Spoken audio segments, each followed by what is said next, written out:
Hey y'all! It's entry number 93 of this off-season series where we discuss a different player's fantasy value each day as a group. We are another day closer to the start of the 2022 NFL season. Each day we'll drop a name, go through some positives and some concerns of their fantasy profile, and then I'll give my personal opinion at the end. Today's discussion will be on Chris Olave, wide receiver, New Orleans Saints. We'll start with the positives with Chris Olave's fantasy profile. College production.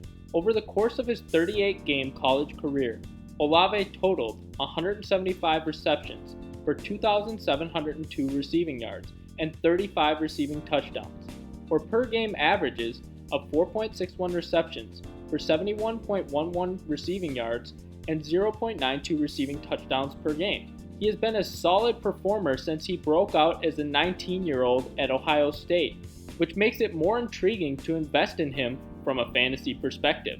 The next thing I really like about Chris Olave's fantasy profile is that he's looking good so far this offseason.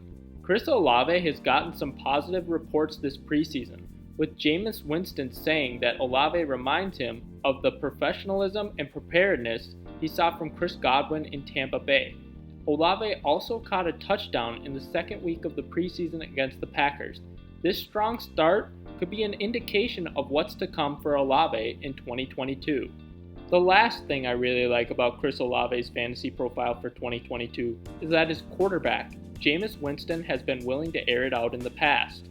While Jameis Winston did play more of a game manager role last year in his 7 games as the New Orleans Saints starting quarterback, where he averaged just 167.1 passing yards per game, over the course of his career, he has generally been more than willing to take chances downfield, with career per game averages of 20.1 completions on 32.8 passing attempts for 252.8 passing yards and 1.63 passing touchdowns per game to just 1.1 interceptions per game over the course of 83 games according to Pro Football Reference.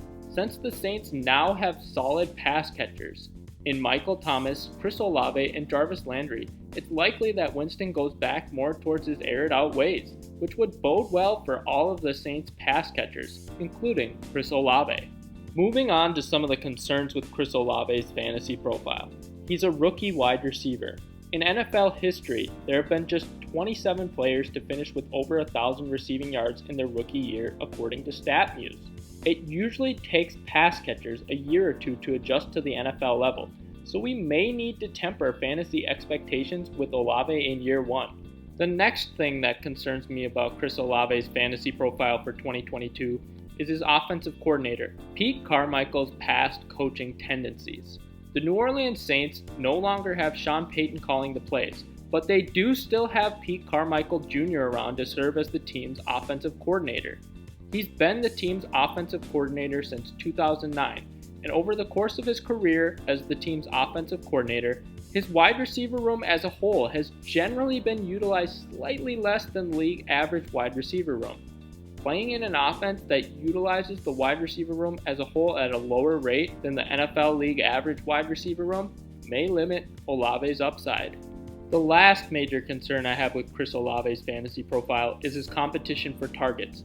The New Orleans Saints wide receiver room is significantly better on paper than it was a year ago, as they go from Marquez Callaway leading the way at wide receiver to a wide receiver room consisting of Michael Thomas, Jarvis Landry, and Chris Olave. On a per-game basis, Michael Thomas has averaged 7.29 receptions on 9.39 targets for 85.0 receiving yards and 0.46 receiving touchdowns per game. And Jarvis Landry has averaged 5.59 receptions on 8.5 targets for 61.8 receiving yards and 0.30 receiving touchdowns per game over the course of his career. Having to compete with these more established wide receivers may make it more difficult for Olave to contribute in year 1.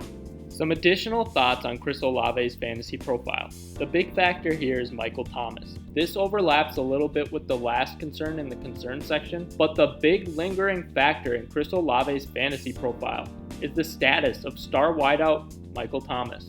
If Thomas is healthy and on the field, Olave is going to be limited to being the team's number 2 target in the passing game at best, and Jarvis Landry and Alvin Kamara could easily see more targets as well. If Thomas's hamstring injury lingers, or he suffers another injury, then Olave would have more opportunities to be successful in year one. Personal opinion. Chris Olave is currently going off the board as WR46, about pick 121 overall, on ESPN, and WR47, about pick 126 overall on Yahoo. I think he'll be a great fantasy asset one day, but I would bet more on it happening in year 2 or 3. The key to him breaking out this year would be if Michael Thomas continues to deal with injuries. Be prepared to be patient for him this year because there's a good chance that he's not going to get a decent workload early on and is more of a second half of the season investment. For each of these entries, we will highlight a charitable cause or organization. I couldn't find a charity that Chris Olave officially supports, so here's a link to an organization that Michael Thomas has partnered with in the past for RIP medical debt. Here's a link to that organization below. And that's it for today's entry. If you enjoyed this entry, be sure to like and subscribe.